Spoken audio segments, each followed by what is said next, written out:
Hello students, welcome to Brilliant Launcher. आज हम इस वीडियो में क्लास 11 के chapter number first some basic concept of chemistry में लॉ ऑफ कॉम्बिनेशन के बारे में डिस्कस करेंगे। तो आइए देखते हैं कि लॉ ऑफ कॉम्बिनेशन होता क्या है। ये केमिस्ट्री के लॉ ऑफ कॉम्बिनेशन के बारे में डिस्कस करेंगे। तो सबसे पहले हम देखते हैं कि लॉ ऑफ केमिकल कॉम्बिनेशन होता क्या है। तो आइए देखते हैं इस क्या होता है कि लॉ ऑफ केमिकल कॉम्बिनेशन। ठीक है, तो देखते हैं कि केमिकल रिएक्शन को कितने लॉज में डिफाइन किया गया है। ठीक है, क्या बताया है कि केमिकल रिएक्शन को कितने लॉज में डिफाइन किया गया है। तो सबसे पहले हम देखेंगे कि कौन से लॉ है। Law of conservation of mass है, फिर सेकंड है लॉ ऑफ डेफिनेट प्रोपोर्शन है, फिर थर्ड है लॉ ऑफ मल्टीपल प्रोपोर्शन है, और फोर्थ है गेलुसैक लॉ है, और एक फिफ्थ है एवोगैड्रो लॉ। तो सबसे पहले हम देखेंगे कि लॉ ऑफ कंजर्वेशन, यहीं पर अपन क्या कर लेते हैं, थोड़ा सा डिस्कस कर लेते हैं। ठीक है, कि लॉ ऑफ कंजर्वेशन होता क्या है। तो देखो क्या होता है। लॉ ऑफ कंजर्वेशन होता है, ये देखो, ये लॉ ऑफ कंजर्वेशन है कि कोई भी मास क्या होता है इसमें कंजर्व होता है। क्या होता है, कोई भी मास क्या होता है इसमें कंजर्व होता है। ठीक है, यह है लॉ ऑफ कंजर्वेशन। यहाँ पर थोड़ा सा अपन डिस्कस करते हैं, बाकी उधर मैं आपको डिटेल्स में बताऊंगी। अब सेकंड क्या है, देखो लॉ ऑफ डेफिनेट, इसे कांस्टेंट लॉ भी कहते हैं ना। ठीक है, क्या इसको कांस्टेंट लॉ भी कहते हैं। ये क्या होता है, इसमें फिक्स्ड रेशियो होती है। ठीक है, आगे पढ़ेंगे हम। फिर उसके बाद अपन क्या थर्ड लॉ डिस्कस करेंगे, लॉ ऑफ मल्टीपल प्रोपोर्शन। इसमें क्या होता है, एलिमेंट्स, दो एलिमेंट्स क्या करते हैं, कंबाइन करके प्रोड्यूस करके क्या बनाते हैं, कंपाउंड बनाते हैं। ठीक है, इसके बारे में हम लोग क्या करेंगे, मल्टीपल लॉ प्रोपोर्शन में क्या करते हैं, डिस्कस करेंगे। फिर फोर्थ लॉ है गेल्स लॉ। ये क्या होता है, गेल्स लॉ। इसे सबसे पहले एक फ्रेंच के साइंटिस्ट हैं, उन्होंने क्या किया था, प्रपोज किया था इसको। ठीक है, ठीक है, प्रपोज किया था। अब देखो फिफ्थ लॉ क्या है, एवोगैड्रो लॉ। ये अभी तक इसका वो नहीं हुआ है, बट सिंगल की इसके बाद अभी प्रूफ नहीं हुआ है, बट इसके क्या बोलते हैं, आगे हम इसके बारे में डिस्कस करते हैं। तो सबसे पहले हम देखेंगे कि लॉ ऑफ कंजर्वेशन होता क्या है। ठीक है, law of conservation of mass होता क्या है।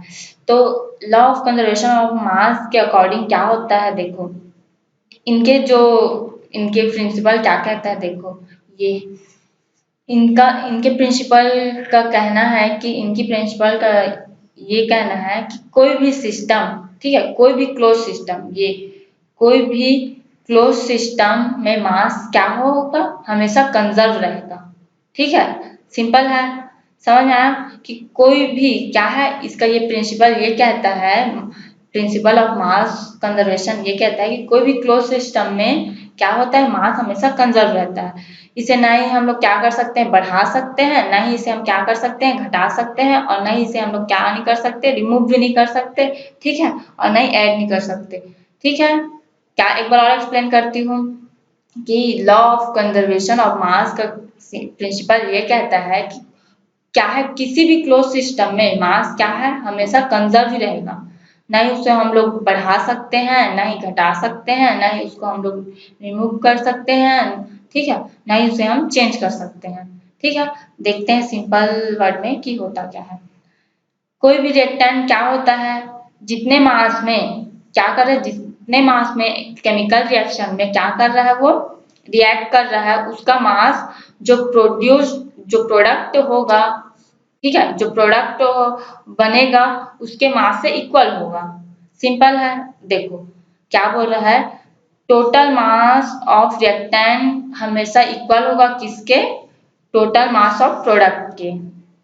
सिंपल है, देखो क्या है, हम लोग किसी भी रिएक्शन में क्या ले रहे हैं, रिएक्टेंट ले रहे हैं। वो रिएक्टेंट क्या करता है, कितने मास में है, जितना मास वो पहले रहेगा प्रोडक्ट बनने के बाद भी, देखो टू एलिमेंट्स, ठीक है, क्या कर रहे हैं, टू एलिमेंट्स का क्या रिएक्शन में पार्टिसिपेट कर रहे हैं, तो दोनों का मास जितना होगा प्रोडक्ट बनने के बाद, रिएक्शन होने के बाद, प्रोडक्ट बनने के बाद, उसके मास से क्या होगा, इक्वल होगा। यहाँ पे एग्जाम्पल के थ्रू आपको एक्सप्लेन करती हूँ। ये देखो, ये क्या कह रहा है, ये रेक्टेंट जितना मास होगा प्रोडक्ट बनने के बाद, उतने ही मास क्या है, दोनों के मास क्या होंगे, इक्वल होंगे, दोनों के मास क्या होंगे, इक्वल होंगे। अब देखो ये मैग्नीशियम है, और ये ऑक्सीजन है। तो यहाँ पे मैं आपको बताती हूँ मैग्नीशियम, ठीक है, मैग्नीशियम, ये रहा मैग्नीशियम और ये ऑक्सीजन, दोनों रिएक्ट करके क्या बनाएंगे, मैग्नीशियम ऑक्साइड बनाएंगे, ठीक है। अब यहाँ पे हम लोग बैलेंस कर लेते हैं, ठीक है। तो देखो यहाँ पे कैसे बैलेंस करते हैं, आप लोग को पता है, पता है। देखो क्या होता है, ये यहाँ पे कितना ऑक्सीजन है, 2 ऑक्सीजन है। तो यहाँ पे क्या है, यहाँ पे प्रोडक्ट बनने के बाद ऑक्सीजन है क्या, नहीं है। तो हम लोग यहाँ पे क्या करते हैं, इसको बैलेंस करते हैं। ये देखो ये हो गया 2, अब देखो यहाँ पे मैग्नीशियम कितना है, 2 हो गया। अब यहाँ पे क्या हो गया, ये हुआ, ठीक है, ये हो गया इक्वल, हो गया। इस इधर भी क्या है, 2 मैग्नीशियम है, 2 ऑक्सीजन है, यहाँ पर भी हो गया 2 मैग्नीशियम और 2 ऑक्सीजन। अब देखते हैं मैग्नीशियम का हम लोग एटॉमिक मास होता है 24 और कितने मैग्नीशियम है, 2 मैग्नीशियम है। तो कितना होगा 24 कितना हो जाएगा, ये हो जाएगा 48 हो जाएगा। हाँ मल्टीप्लाई करेंगे तो अब इधर देखो ऑक्सीजन का एटॉमिक मास कितना होता है, 16 होता है, ठीक है। और यहाँ पे कितने ऑक्सीजन है, 2 ऑक्सीजन है। तो कितना हो जाएगा, ये 16 इंटू कितना हो जाएगा 32, ठीक है। अब यहाँ पे प्रोडक्ट जो बन रहा है उसको देखते हैं। यहाँ पे देखो मैग्नीशियम कितना है, 2 है। मैग्नीशियम का भी बताइए, मैग्नीशियम का एटॉमिक मास कितना होता है, 24 होता है। तो ये हो गया 48 हो गया, ठीक है। अब देखो, अब यहाँ देखते हैं, यहाँ ये है ऑक्सीजन का भी बताइए एटॉमिक मास कितना होता है, 16 होता है। तो यहाँ कितने ऑक्सीजन है, 2 ऑक्सीजन है। तो कितना हो गया, ये हो गया 32। अब देखो दोनों को प्लस ऐड करेंगे तो कितना हो जाएगा 80। तो हुआ ना, दोनों इक्वल आ गया, दोनों इक्वल। हाँ तो क्या है, law of conservation of mass ये कहता है कि जितना रिएक्टेंट मास रहेगा प्रोडक्ट बनने के बाद भी उतना ही मास बनेगा, ठीक है, दोनों इक्वल रहेंगे। आया समझ में, आई होप आप लोग को समझ में आ गया। अब सेकंड देखते हैं, अब इसका एग्जांपल, एक और एग्जांपल देखते हैं, ठीक है। ये आप ये देखो, ये कितना है, हाइड्रोजन है, ठीक है। हाइड्रोजन रिएक्ट करके, यहाँ पे आपको एक्सप्लेन करती हूँ, हम लोग क्या करते हैं, हाइड्रोजन और ऑक्सीजन को क्या करते हैं, रिएक्ट करते हैं, ठीक है। तो क्या बनता है, हाइड्रोजन और ऑक्सीजन रिएक्शन करके क्या बनाता है, वाटर बनाता है। यहाँ पे बैलेंस है, नहीं है, पहले बताई भी आपको। यहाँ हाइड्रोजन कितना है, 2 है, ऑक्सीजन 2 है, बट यहाँ ऑक्सीजन तो सिर्फ एक ही है, हाइड्रोजन। तो यहाँ पे हम लोग क्या कर लेते हैं, इसको बैलेंस कर लेते हैं। ये देखो ये हो गया। अब देखो हाइड्रोजन का एटॉमिक मास कितना होता है, 1 होता है। यहाँ कितने हाइड्रोजन है, 2 हाइड्रोजन है और 4 हाइड्रोजन है, 2 एटॉमिक मास, ठीक है। तो ये हो गया 4 हो गया ये, ठीक है, 4 हो गया, 2 इंटू होगा ना, 2 इंटू 4 हो जाएगा। अब देखो यहाँ पे ऑक्सीजन कितना है, 2 है।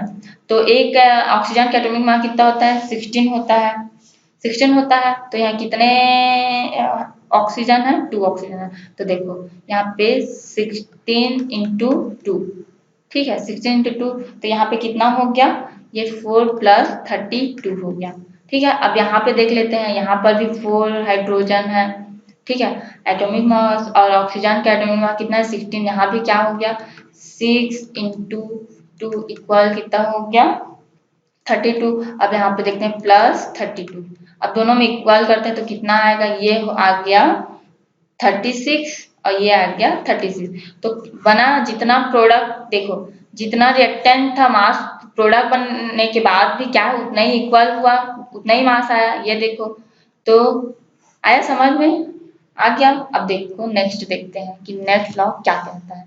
तो हम लोग यहाँ पे सेकेंड लॉ देखते हैं, लॉ ऑफ कांस्टेंट प्रोपोर्शन, जिसे डेफिनेट प्रोपोर्शन भी कहते हैं, समटाइम इसको क्या है, प्रूफ लॉ भी कहते हैं, ठीक है।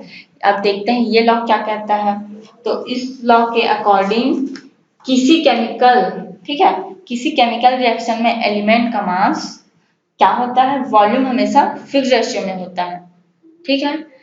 इसे सबसे पहले देखो, इसको क्या बोलते हैं, इसे डेफिनेट लॉ भी बोलते हैं, ठीक है, डेफिनेट प्रोपोर्शन लॉ भी कहते हैं, और समटाइम्स इसको क्या बोलते हैं, प्रूफ लॉ भी कहते हैं, ये ठीक है। तो ये देखते हैं इसमें क्या आता है, किसी केमिकल रिएक्शन में, ठीक है, केमिकल रिएक्शन में एलिमेंट्स का मास वॉल्यूम हमेशा फिक्स रेशियो में होता है। क्या होता है, हमेशा फिक्स रेशियो में होता है। ये मेथड के प्रिपरेशन पर क्या नहीं कर सकता, डिपेंड नहीं करता। ठीक है, क्या ये मेथड के प्रिपरेशन पर क्या नहीं करता, डिपेंड नहीं करता। देखो कैसे, अब एग्जांपल बताते हो। आप लोग वाटर ले लो, ठीक है, आप लोग सी वाटर ले लो और एक ले लो टैप वाटर ले लो। ठीक है, मतलब कहने का एग्जांपल ये है, ये बता रही हूँ आपको। ये सी वाटर ले लेते हैं और एक ले लेते हैं टैप वाटर। ठीक है, देखो ये कि एक्चुअल में ये कहना क्या चाह रहा है कि वाटर कहीं से भी लाएं, बट उनकी रेशियो क्या होनी चाहिए, फिक्स्ड होनी चाहिए। उनकी रेशियो क्या होनी चाहिए, फिक्स्ड होनी चाहिए। ये है कांस्टेंट प्रोपोर्शन लॉ के अकॉर्डिंग। वाटर कहीं से भी लाएं या फिर एलिमेंट्स या कंपाउंड कहीं से भी लाएं, ठीक है, उनकी रेशियो हमेशा क्या होनी चाहिए, फिक्स्ड होनी चाहिए। ठीक है, अब देखो हम लोग सी वाटर ले लेते हैं, सी वाटर है H2O ले लेते हैं और टैप वाटर भी H2O। दोनों की रेशियो क्या होगी, क्या होगी दोनों की रेशियो, ये हो गया 1 एटॉमिक मास 2 हो गया और ये 16 कितना हो गया, 18 हो गया। ठीक है, ये 2 1 2 और ये हो गया 1। इसका रेशियो भी कितना हो गया, सी वाटर का रेशियो कितना आएगा, 1:8 और टैप वाटर का भी रेशियो कितना आएगा, ये हो गया। इसका भी हाइड्रोजन का भी क्या देखते हैं, एटॉमिक मास देखो, ये 2 हो गया, सॉरी यहाँ पे ना H2O और ये हो गया 2 और ये हो गया ये 16। ठीक है, 2 और ये 18 कितना हो गया, दोनों की रेशियो फिक्स्ड है। हाँ, तो ये कांस्टेंट प्रोपोर्शन ये कहता है कि वाटर मतलब जो एलिमेंट जो भी हम लोग लेंगे रिएक्टेंट में, ठीक है, वो कहीं से भी आए, ठीक है, कहीं से भी बने, कहीं से भी आए है, बट उनकी रेशियो क्या होनी चाहिए, फिक्स्ड होनी चाहिए। यह है लॉ ऑफ कांस्टेंट प्रोपोर्शन का। ठीक है, अब इसका एग्जांपल देखते हैं। ये देखो हाइड्रोजन, ये देखो यहाँ पर भी मैं हाइड्रोजन ऑक्सीजन का ले लेती हूँ। ये है हाइड्रोजन और ऑक्सीजन। देखो मैं अभी बताई, हाइड्रोजन और ऑक्सीजन रिएक्ट करके क्या बनाते हैं, वाटर बनाते हैं। ये हो गया वाटर। अब ये कितना, इनको भी हम लोग क्या करते हैं, बैलेंस कर लेते हैं। ये हो गया 4 और ये हो गया 16। कैसे आया 16, समझ में आया, हाँ, क्योंकि क्या बोलते हैं, ऑक्सीजन का एटॉमिक मास होता है कितना होता है, हाइड्रोजन का एटॉमिक मास सॉरी ऑक्सीजन का एटॉमिक मास कितना होता है, 16 होता है। यहाँ पे कितने ऑक्सीजन है, 2। ठीक है, तो ये हो गया 4 और ये हो गया 30, कितना हो गया, ये हो गया 32। अब देखते हैं ये दोनों की रेशियो क्या होती है। अब यहाँ पे भी बैलेंस कर लेते हैं इस साइड का प्रोडक्ट का। ये देखते हैं 4 + 16 और इंटू 2, ये हो गया 4 और ये हो गया कितना हो गया, ये 32। ठीक है, ये दोनों की रेशियो देखो, 4 1 4 और ये हो गया, ये कितना हो गया 8। ठीक है, तो दोनों की क्या है, रेशियो फिक्स्ड है। ठीक है दोनों की रेशियो फिक्स्ड है। तो इस तरह क्या बोलता है कांस्टेंट लॉ की, कहीं से भी प्रोडक्ट कहीं से भी बने, जो भी रहे उनकी रेशियो क्या होनी चाहिए, फिक्स्ड होनी चाहिए। ये हो गया क्लियर। अब देखते हैं third law, law of multiple proportion. ठीक है, ये लॉ ऑफ मल्टीपल प्रोपोर्शन। अब लॉ ऑफ मल्टीपल प्रोपोर्शन कहता क्या है, इस पे देखते हैं। ठीक है, इस लॉ के अकॉर्डिंग दो एलिमेंट्स, ठीक है, दो एलिमेंट्स कंबाइन करके एक से अधिक कंपाउंड बनाते हैं। क्या करते हैं, दो एलिमेंट्स, ठीक है, दो एलिमेंट्स क्या करते हैं, कंबाइन करके एक से अधिक कंपाउंड बनाते हैं। तो दूसरे एलिमेंट्स के मास रेशियो पहले एलिमेंट्स के फिक्स मास रेशियो से कंबाइन करके हमेशा सिंपल होल नंबर देंगे। ठीक है, यहाँ पे देखो क्या करता है, मैं बोल रही हूँ इस लॉ के अकॉर्डिंग टू एलिमेंट्स। अब एग्जांपल के थ्रू समझाती हूँ आपको। ठीक है, हम लोग ले लेते हैं हाइड्रोजन। ठीक है, ये है हाइड्रोजन। ठीक है, हाइड्रोजन हो गया और ये है ऑक्सीजन, ये ऑक्सीजन हो गया। अब देखो दोनों रिएक्ट करके क्या बनाते हैं, वाटर बनाते हैं, है ना, क्या बनाते हैं, दोनों एक्ट करके वाटर बनाते हैं। तो सबसे पहले देखो ये हो गया H2O, ठीक है, और एक ले लेते हैं, देखो और हाइड्रोजन और ऑक्सीजन रिएक्ट करके क्या बनाएगा, क्या बनाता है, देखना यहीं पर समझा रही हूँ ना। एक हो गया H2O और एक होते हैं हाइड्रो वाटर बनता है, एक बनता है हाइड्रोजन पेरोक्साइड। हाइड्रोजन पेरोक्साइड बोलते हैं ना इसको, H2O2 को। अब देखो इनकी रेशियो क्या है, ये हाइड्रोजन का क्या होता है, हाइड्रोजन का एटॉमिक मास होता है 1 और कितने हाइड्रोजन है 2, और ऑक्सीजन कितना है ऑक्सीजन 16 है, ये 2 हो गया, और ऑक्सीजन का एटॉमिक मास कितना है 16 है, तो यहाँ पे एक ही तो ऑक्सीजन है ना, तो ये हो गया 16 इक्वल कितना हो गया, ये 18 हो गया। तो वाटर का मॉलिक्यूलर मास टोटल कितना होता है 18 होता है। अब यहाँ पे हम लोग इसका हाइड्रोजन पेरोक्साइड का देखते हैं। तो हाइड्रोजन कितना है यहाँ पे 2 है, तो ऑब्वियसली 2 रहेगा, बट यहाँ पे 16 है, एक 16 है तो एक और वो है, ठीक है, एक और ऑक्सीजन है, तो ये हो गया मल्टीप्लाई। तो ये देखो ये क्या हो गया, ये हो गया 2 की 2 और ये हो गया कितना 32, टोटल कितना हो जाएगा, ये 34 हो जाएगा। आया समझ में, कैसे आया, 34 हो जाएगा। अब देखो क्या बोल रहा है, यहीं पर एक्सप्लेन कर रही हूँ ना आप लोग को, एक और यहीं पे कि कितना है, क्या बोल रहा है कि 2 एलिमेंट्स कंबाइन करके एक से अधिक क्या बनाते हैं, कंपाउंड बनाते हैं। 2 एलिमेंट्स, ये हाइड्रोजन एक एलिमेंट्स हो गया, ऑक्सीजन 2 एलिमेंट्स कंबाइन करके एक बनाया H2O और एक बनाया हाइड्रोजन पेरोक्साइड बनाया, वाटर और पेरोक्साइड बनाया। मैं बताई 2 एलिमेंट्स, ये 2 एलिमेंट्स कंबाइन करके क्या बना रहा है, एक हाइड्रोजन एक वाटर बना रहा है, एक बना रहा है हाइड्रोजन पेरोक्साइड। बताइए दो एक से अधिक क्या बनाते हैं, कंपाउंड बनाते हैं। तो दूसरे एलिमेंट्स का मास रेशियो, ये है दूसरा, ये है पहला, तो दूसरे एलिमेंट्स का मास रेशियो पहले एलिमेंट के मास रेशियो से कंबाइन करके क्या करता है, हमेशा एक सिंपल होल नंबर देता है।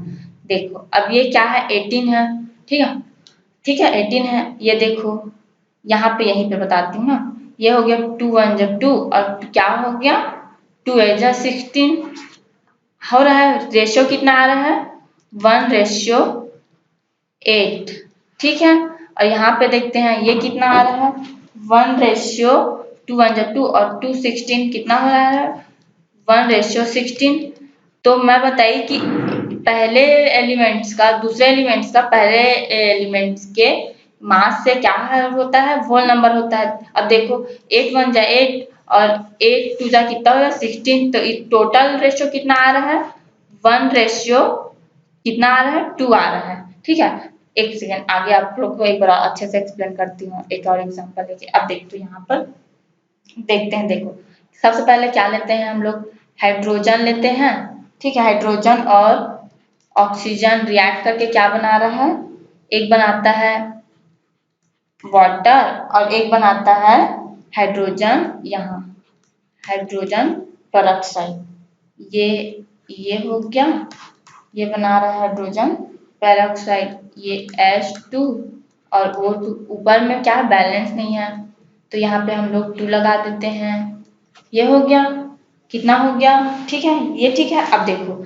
मैं पहले भी बता चुकी हूँ कि कितना होता है हाइड्रोजन का, ये हो गया 4, कैसे 4 आया, क्योंकि कितने हाइड्रोजन है और एटॉमिक मास कितना होता है, एक होता है, और कितने हाइड्रोजन है 4 है, तो यहाँ पे कितना हो गया 4।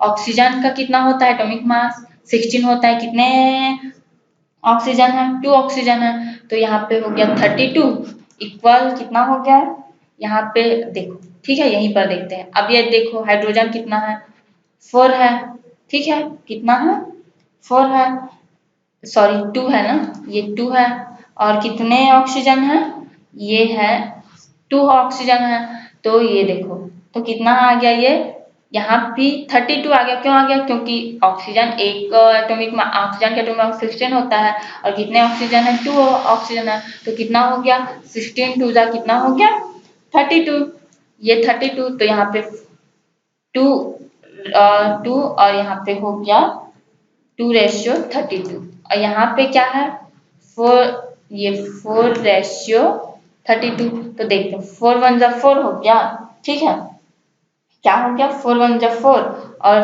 4 8 जा 32 हो गया, ये 4 8 जा 32।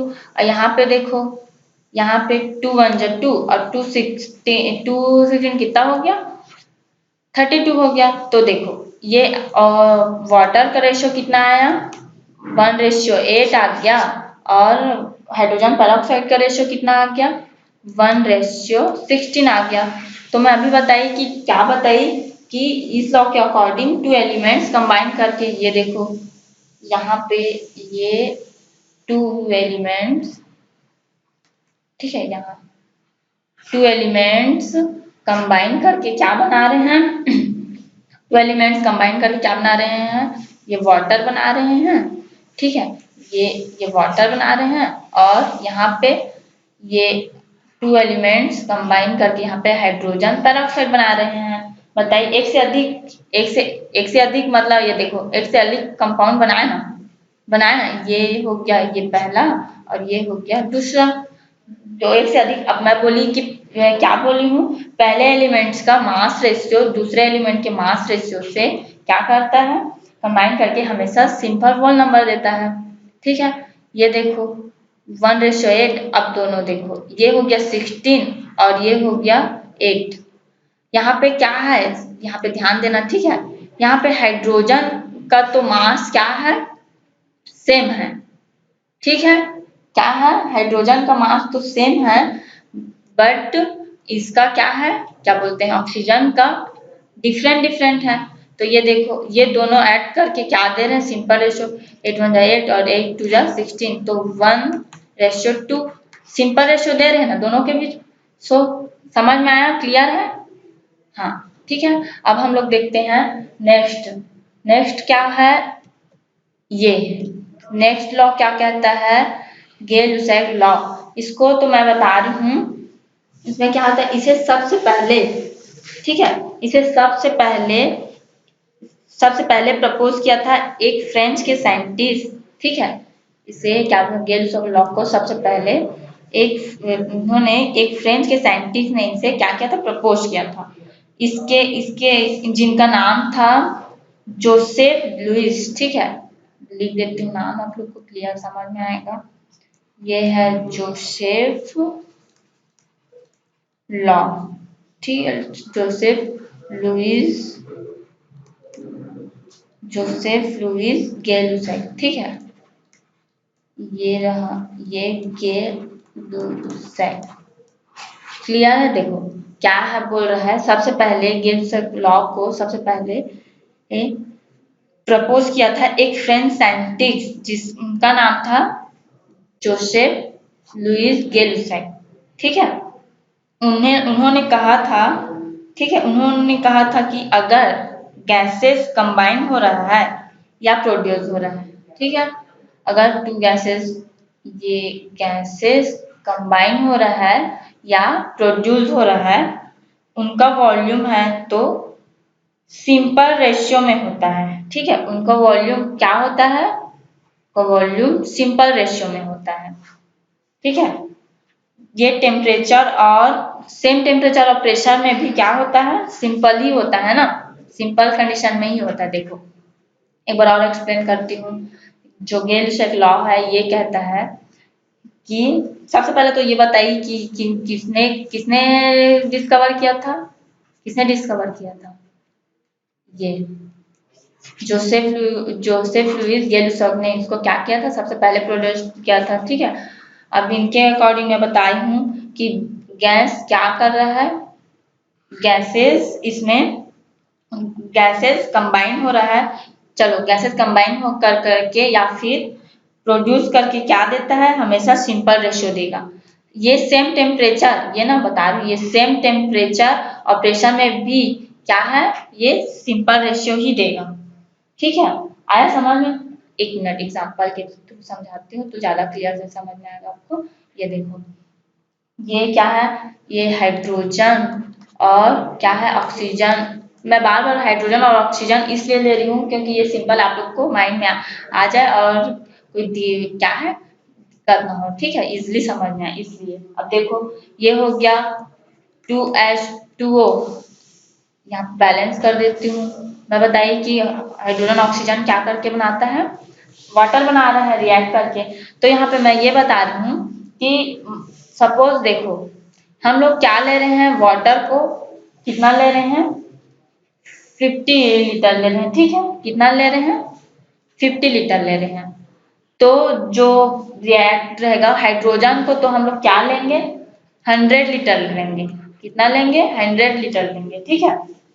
अगर हम ऑक्सीजन को 50 लीटर ले रहे हैं तो हम लोग हाइड्रोजन को उसके क्या है, यहाँ पे 2 हाइड्रोजन है, 4 हाइड्रोजन है, तो यहाँ पे क्या है, हाइड्रोजन को हम लोग कितना लेंगे, 100 लीटर लेंगे, ठीक है। तो अब दोनों रिएक्ट करके देखते हैं क्या बनाता है। तो देखो सिंपल हम लोग का वो सिंपल कांस्टेंट लॉ ये बोलता है कि जितना जितना अगर प्रोडक्ट रिएक्टेंट है तो बनने के बाद तो प्रोडक्ट उतना ही बनेगा। बट यहाँ पे ये लॉ क्या नहीं करता, यहाँ पे ये लॉ प्रूव नहीं होता, ठीक है। ये यहाँ पे वो वर्क नहीं करता। देखो यहाँ पे ये कहता है कि 100 अगर हम लोग ऑक्सीजन को 50 लीटर ले रहे हैं तो हम लोग क्या है, हाइड्रोजन को 100 लीटर लेंगे। तो इसका बनने के लिए बनेगा तो कितना बनेगा, 150 बनना चाहिए। बट नहीं, यहाँ पे कितना बनेगा, ये 100 लीटर ही बनेगा, ठीक है। 100 लीटर ही बनेगा। ये देखो ये 100 लीटर ही बनेगा, ठीक है। अब देखो यहाँ पे एक और एग्जांपल के समझाती हूँ। देखो मैं बोली कि जितना हाइड्रोजन, यहाँ पे बता रही हूँ, हाइड्रोजन और ऑक्सीजन रिएक्ट करके बना रहा है वाटर। तो क्या है कांस्टेंट लॉ, तो ये कहता है कि जितना प्रोडक्ट है, ठीक है, उतना क्या होना चाहिए, उतना जितना रिएक्टेंट उतना प्रोडक्ट होना चाहिए। बट यहाँ पे ये क्या नहीं करता, फॉलो नहीं करता। अब देखो यहाँ पे हम लोग इसको बैलेंस कर देते हैं, ठीक है। तो ये देखो जितना ऑक्सीजन हम लोग लेंगे, ठीक है, जितना 50 लीटर लेंगे तो वो बनने के बाद कितना बनेगा, वो बनने 150 बनेगा। यहाँ पे देखो 150 बनेगा। बट नहीं, यहाँ पे क्या है, ये 100 लीटर है, यहाँ पे 150 ना बन करके ये बनेगा 100 लीटर, ठीक है। समझ में आया। अब देख लो इनकी रेशियो क्या होगी, ये 100 हो गया और ये हो गया 150, ठीक है। तो कितना हुआ, ठीक है, 1 रेशियो, यहाँ पे 1 रेशियो, ठीक है, 1:1, ठीक है। एक बार और एक्सप्लेन करती हूँ, क्लियरली आपको समझ में आएगा। ये गेलुसेव लॉ को सबसे पहले आप लोग बोलोगे कि किसने सबसे पहले प्रोड्यूस किया था, एक फ्रेंच के साइंटिस्ट जिनका नाम था जोसेफ लुइस गैलुसेव, ठीक है। उन्होंने कहा था कि अगर गैसेस कंबाइन हो रहा है या फिर प्रोड्यूस हो रहा है, ठीक है, तो उनका वॉल्यूम सिंपल रेशियो ही होगा से, या फिर उसको हम लोग टेम्परेचर में भी लेंगे तो भी सेम होगा और प्रेशर में लेंगे तो भी सेम होगा, ठीक है। अब एग्जांपल बताइए। देखो ऑक्सीजन को क्या करते हैं हम लोग, ऑक्सीजन कितना लिए, 50 लीटर लिए हैं। तो हाइड्रोजन का, ठीक है, हाइड्रोजन क्या होगा, उसके जस्ट डबल होगा, ठीक है, ठीक है, डबल होगा। ये दोनों की देखिए डबल होगा, होगा ना, कितना होगा, ये दोनों क्या होगा, डबल होगा। अब मैं बताइए कि कौन उसमें क्या होता है, ये बनेगा प्रोडक्ट तो 150 बनना चाहिए, यहाँ पे देख लो, ठीक है, 150 बनना चाहिए। बट बना कितना है, 100 बना है। अब देखते हैं हम लोग, ये हाइड्रोजन वाला रेशियो ले लेते हैं, ये 100 और इसका 50, तो दोनों का रेशियो कितना होगा, ये हो गया 50, तो कितना होगा, 1:2 होगा, होगा ना। 15 और उसका क्या डिवाइड करेंगे तो कितना होगा, 1:2 होगा। बट अब अगर हम लोग ये हाइड्रोजन जो रिएक्टेंट और जो प्रोडक्ट बना है दोनों को लेते हैं, सॉरी यहाँ पे 100 को, तो कितना होगा, इनकी रेशियो सेम इक्वल इक्वल, ठीक है। तो कितना होगा, 1:1 होगा। तो सिंपल गेल-सेट लॉ मीन्स ये है कि जितनी हम लोग गैसेस जो ले रहे हैं उनकी रेशियो हमेशा क्या होगी, सिंपल ही होगी, ठीक है। ये आया समझ में? ठीक है, क्लियर है? ठीक है, अब चलो हम लोग नेक्स्ट देखते हैं। अब देखते हैं फिफ्थ लॉ। ये है फिफ्थ लॉ, एवोगैड्रो लॉ, जिसको क्या बोलते हैं, हाइपोथेसिस लॉ भी कहते हैं। ठीक है, इस लॉ के अकॉर्डिंग देखो, ये लॉ क्या कहता है, किसी भी केमिकल रिएक्शन में, ठीक है, केमिकल रिएक्शन में क्या होता है, गैस लेते हैं गैसेस, तो वो सेम टेम्परेचर और सेम प्रेशर में क्या होगा, मॉलिक्यूल के नंबर के क्या होगा, इक्वल होगा। देखो, ठीक है, मॉलिक्यूल के नंबर के क्या होगा, इक्वल होगा। एक बार और एक्सप्लेन करती हूँ। क्या करते हैं, क्या किसी भी केमिकल रिएक्शन में हम लोग क्या करते हैं, गैस लेते हैं। ठीक है, तो जो गैस होगा, ठीक है, ये गैस का वॉल्यूम कितना, जो मॉलिक्यूल बना होगा उसके नंबर ऑफ मॉलिक्यूल के क्या होगा, इक्वल होगा, वो भी सेम टेम्परेचर और प्रेशर में। ठीक है, सेम टेम्परेचर और प्रेशर में क्या होगा, इक्वल होगा। अब देखते हैं, एग्जांपल के थ्रू आपको समझाती हूँ क्या था। हाँ, ये देखो, एक सेकेंड ना, इस सबसे यहाँ, ये तो सबसे पहले ये अभी तक क्लियर नहीं हुआ है। ठीक है, कि क्या बोलते हैं इसका मेन क्या है, वो क्या होता क्या है, ये अभी तक क्लियर नहीं हुआ है। तो देखो, ये एवोगैड्रो लॉ क्या होता है, डिफाइन नहीं हुआ है, कि अभी तक प्रूफ नहीं हुआ है कि एवोगैड्रो लॉ को। ठीक है, तो इसमें देखो क्या होता है, इन्हें एवोगैड्रो लॉ को एन ए से क्या करते हैं, नोट करते हैं, इसका सिंबल होता है। ठीक है, और इसके एक मोल का इसको डिफाइन करते हैं, इसका कांस्टेंट होता है, इसको याद रखना, 6.022 इंटू 10⁻23। इसको या क्या करना, याद रखना। ठीक है, क्या होता है एवोगैड्रो लॉ में, कि एवोगैड्रो लॉ में जो गैसेस केमिकल रिएक्शन में, क्या करते हैं, पार्टिसिपेट करते हैं, रिएक्ट करते हैं। ठीक है, उनमें क्या होता है, उसके एक सेकेंड ना, क्या करता है, जो रिएक्ट करते हैं उनकी वॉल्यूम उसके मॉलिक्यूल के नंबर की वैल्यू से क्या होती है, इक्वल होती है। ठीक है, ये सेम टेम्परेचर और प्रेशर पे ना, और इनकी क्या होती है, इनको एन ए से या फिर एन ओ से क्या करते हैं, डिनोट करते हैं, और इनकी कांस्टेंट होती है 6.022 इंटू 10⁻23। ठीक है, 10⁻23।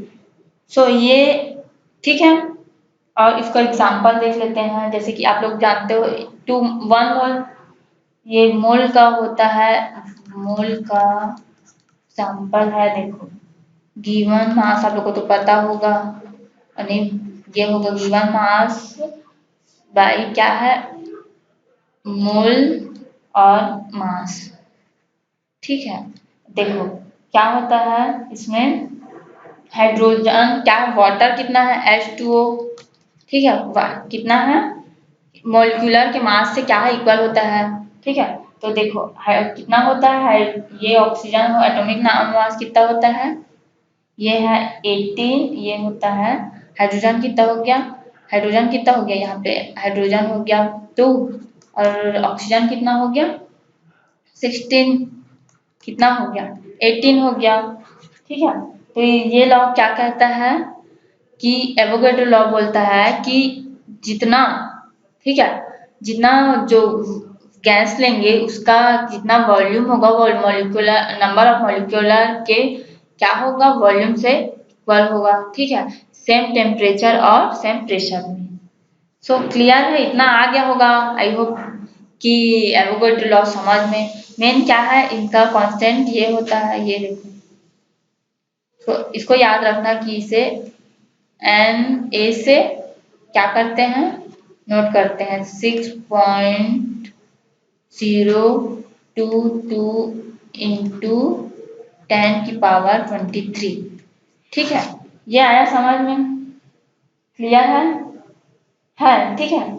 अब देखते हैं, सो एक बार और आप सबको मैं एक बार रिवाइज कर देती हूँ। ठीक है, क्लियर हो जाएगा आप लोगों को।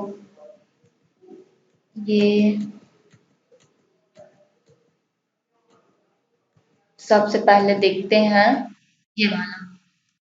देखो क्या होता है लॉ ऑफ कम्बिनेशन में, ये देखो मैं बताई हूँ ये क्या होता है, हमेशा मास को कंजर्व क्या करता है, मास को कंजर्व क्लोज सिस्टम में, ठीक है। ऐसे हम लोग क्या नहीं कर सकते, ऐसे याद रखना जो फर्स्ट लॉ है लॉ ऑफ कंजर्वेशन, क्या हमेशा कंजर्व रहता है। इसमें क्या होता है, इनमें इनकी मास हमेशा क्या होती है, क्लोज सिस्टम में कंजर्व होता है। इसे ना ही हम लोग चेंज कर सकते हैं, ना ही क्या कर सकते हैं हम लोग इसको, हम लोग नहीं क्या कर सकते हैं, व्यक्त कर सकते हैं, ठीक है। नहीं क्या कर सकते हैं हम लोग, रिड्यूस कर सकते हैं, नहीं रिमूव कर सकते हैं। क्या है, ये हमेशा रिटर्न के क्या होता है, इक्वल होता है प्रोडक्ट के, ठीक है। आया समझ में। अब देखो ये बताई हूँ मैग्नीशियम जितना वो कर रहा है, रिएक्ट कर रहा है ऑक्सीजन से, उतना क्या हो गया, मैग्नीशियम ऑक्साइड बन रहा है, ये ठीक है। फिर नेक्स्ट देखते हैं लॉ ऑफ कांस्टेंट में बताइए मैं, लॉ ऑफ कांस्टेंट में क्या होता है, इसे प्रूफ लॉ भी कहते हैं, इसे डेफिनेट प्रोपोर्शन भी कहते हैं। इसमें क्या होता है कि कहीं से भी क्या होता है, हम लोग क्या करते हैं, कहीं से भी वाटर ले उनकी रेशियो फिक्स्ड होनी चाहिए, सिंपल है। ये थर्ड बताइए मल्टीपल लॉ क्या होता है, ये दोनों की रेशियो क्या है, हमेशा सिंपल होल नंबर आनी चाहिए, ठीक है। हाइड्रोजन का हम लोग तो सेम लेते हैं, हाइड्रोजन का क्या करते हैं हम लोग, हाइड्रोजन का तो रेशियो फिक्स होता है, बट ऑक्सीजन का रेशियो क्या होता है, डिफरेंट होता है, और हमेशा लास्ट में वो क्या देता है, सिंपल होल नंबर देता है, ये भी बताइए। अब देखो गेल स्टॉक को बताइए कि जो से क्या है, जोसेफ लुइस गेल लुसाक ने इसको क्या किया था, प्रोड्यूस किया था, इससे प्रपोज किया था। अब इसको क्या करते हैं, इसमें जितना क्या है 50 ml अगर हम लोग ऑक्सीजन ले रहे हैं तो उसका जो प्रोडक्ट होगा वो होगा कि जितना प्रोडक्ट में हम लोग हाइड्रोजन लिए रहेंगे, रिएक्टेंट में हाइड्रोजन रहेंगे, वो क्या है रिएक्टर तो उतना ही में कितना बनाएगा, 100 लीटर ही बनाएगा, ठीक है। ये क्या बोलते हैं, गेल-लुसाक लॉ हमेशा किसको फॉलो करता है, कंजर्व लॉ को फॉलो कर, मतलब कंजर्व लॉ को फॉलो नहीं करता, ठीक है। अब ये देखो एवोगैड्रो लॉ में क्या होता है, एवोगैड्रो में लॉ बता रही है कांस्टेंट होता है, ठीक है। तो आप लोगों को क्लियर हो गया होगा, ठीक है। चलो आज की क्लास यहीं पे रखते हैं, थैंक यू।